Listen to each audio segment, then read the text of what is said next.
Welcome to a rather cold Spain, but this is a rather warm car. This is Citroen's new flagship, the C5 X. And if it looks kind of familiar, that's because it really does look like a C5 on the outside. The X part refers to the kind of off-road look, these plastic fairings that are on it as well, and that gives it that look. But there's something quite distinctive about the look of this car that I want to explain, so we need to look at the side of it first. As you can see, there's something quite unusual about the look of the car. It's neither an estate, nor a hatchback, nor a saloon, nor a van. It's kind of a mix of all of them. Even though it's in a D segment, it does look incredibly different from other cars on the road. And it's this long, slender line across the car that actually makes it really look distinctive on the road, but still remind you of the C5 estate. So I'm going to show you a picture of that one as well.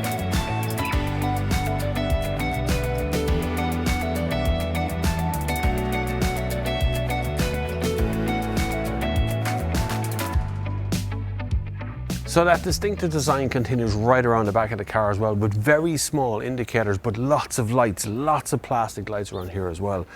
This one is a PHEV version, so about 40 kilometers range, backed up by a gasoline engine with whatever range you want to put in it with fuel. And there's also a couple of petrol models that are out there too. Now next year, in 2023, we're going to see a full BEV version of this, so a complete battery electric vehicle will come out eventually. But Citroën maintain right now that the best thing they can do is bring out all kinds of engines to give everybody the option. Now I know I said it's not an estate or a hatchback or, you know, a saloon car, but it has actually got a huge boot in here as well. So you're not losing any boot space in comparison to something like EV6 or Ioniq, where you do lose that kind of squareness. This has good boot space in it, and all my kit fits in here too. Interior of this car is exceptional. They've managed to keep everything below eye level, so you're not blocked by any screens or anything, but yet it feels like a high dashboard. It feels like something that's quite large in here. You still have traditional manual controls, as I always like. You get USB ports here in the front, wireless charging tray, which is big enough to accommodate iPhone 12, iPhone 13, the Pro Max ones, the big yokes. And you have plenty of little storage bins along here too, along with a split level one here with a USB port inside. There's tons going on. These seats are gorgeous. And also, they've put in controllable little controls on the side of it here, so you move it back and forward, and so can the rear passengers, because this is the flagship model. This is the one that you can have from the back as well. Exceptionally good interior on this car. It really does feel classy and flagship style. We'll have a quick look at the back seat though, see how good and roomy they are. They really did miss a trick here not calling this a C5 X lounge, because it's tons of room. There's so much room between me and this seat, and that seat's set up for quite a relaxed version of me. You have the controls on the back of this seat to move it forward if the back passenger needs more room. And these seats here are squidgy and soft in that Citroën way. I note that the roof has been sculpted out above my head to allow more headroom, but there is actually a big bump in here for the sunroof to go back. So that little bit there fits in along with these lights that are here. But in actual fact, it's quite a big room. You do get USB ports. Spec might change by the time it reaches Ireland, but you do get USB ports in the back. But no way of controlling the air conditioning back here, so it is just two vents that are in it. A good little armrest in the centre too. There's tons of room. This is just so comfortable sitting back here in this massive car, which does feel like an estate, but it's actually some form of hatchback. Anyway, let's spin on for a little spin around the town and see what it feels like to drive it. One really important point to remember, that if Irish customers order a PHEV, they can do a deal with Citroën and Energia for a home charge point, completely free. That is something to remember, because a home charge point can cost up to €1,200 at a time. Now you can get them for cheaper, and there is a grant from the SCAI bringing it down to about €700, but still Energia is going to pick up the rest of that as long as you order a Citroën PHEV.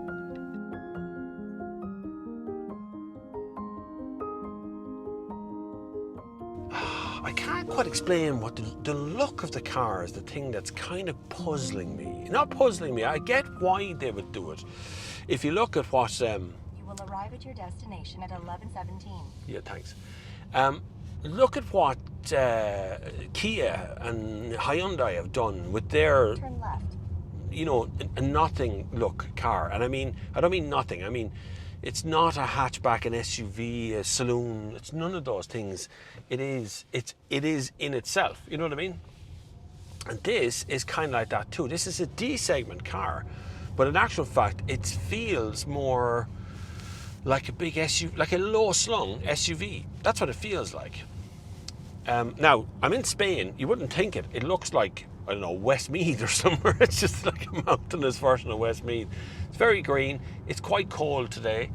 But the roads are pretty good, actually. Some of the roads we were on yesterday were actually really, really good. Now, this has this active suspension, this air ride, or whatever they call it. There's always different names for these kind of things, but essentially it's got suspension that's able to change how firm it is from moment to moment. So it's like floating on a carpet of air, and that's exactly what it feels like. Exactly that. Listen to the sound in here.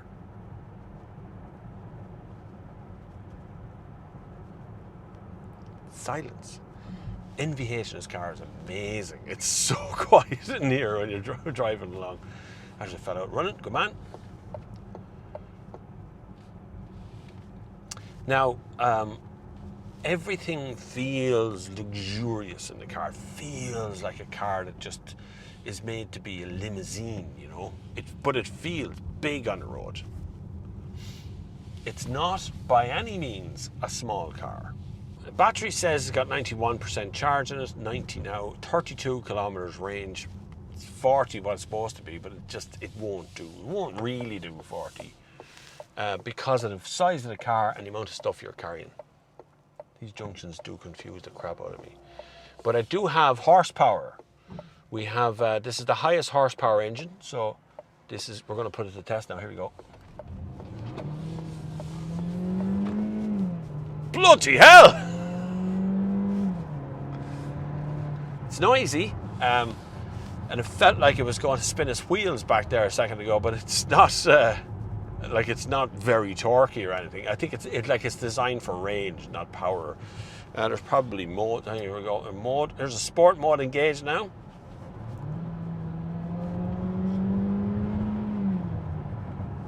Yeah.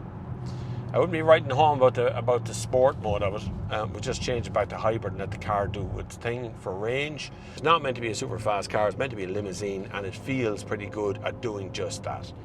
We're going to head out onto the C16. It's a motorway here near Barcelona as we're heading back down towards the airport now, actually. We have to go to a hotel first and then down to an airport. And we fly home.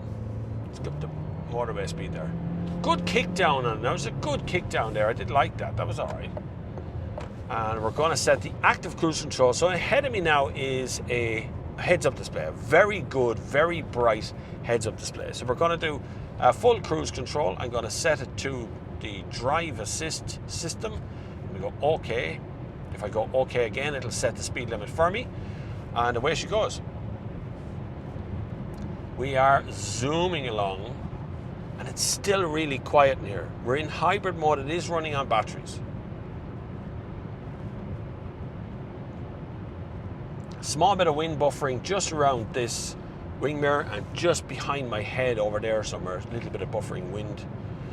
This area is full of speed cameras.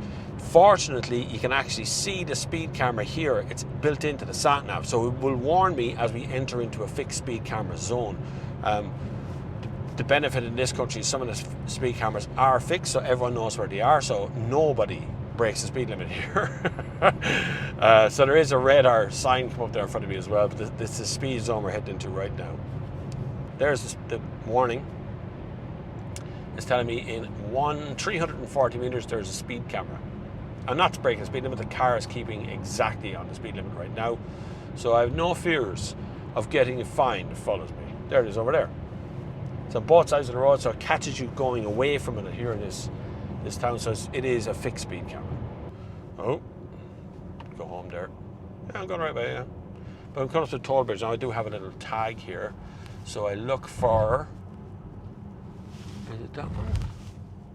Yeah, there, the T. Look for the T, and I hope you follow this car in here. This might or might not work.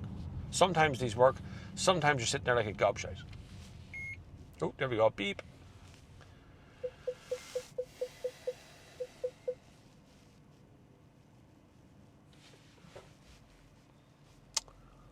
To wait for this man in a Mitsubishi Montero. Mitsubishi Montero. Please move. Please move. Ta very much.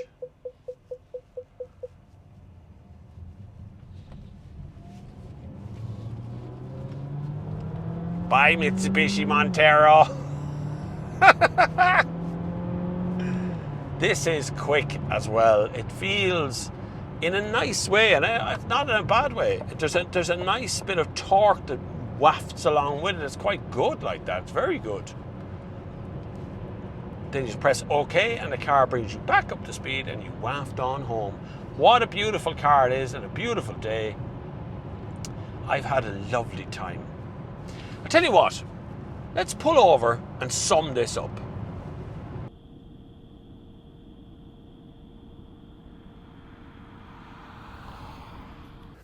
So there you have the Citroen C5 X. It's a remarkable design from Citroën. They do that every single time with every design, but this one properly harks back to the original C5, which is, it's a landmark car at the time. It's missed, and that this segment is kind of missed too, and I really like the look of the car. Driving is, it's got some interesting stuff. There's some development to do before it actually hits the road, but it is definitely one to watch at the moment, because when Citroën changed their design language to look like this, then you can expect more of these kind of cars to come out of the French group, because it is owned by Stellantis, which is a massive group with a lot of horsepower behind it as well to be able to push these cars out. Look, if you like this kind of video, please hit the subscribe button. If you want more of these kind of videos and you want me more out of the sun in the cold in Spain, then hit the subscribe button and follow on for more. Thank you very much for watching, and until the next time, I will see you on the far side.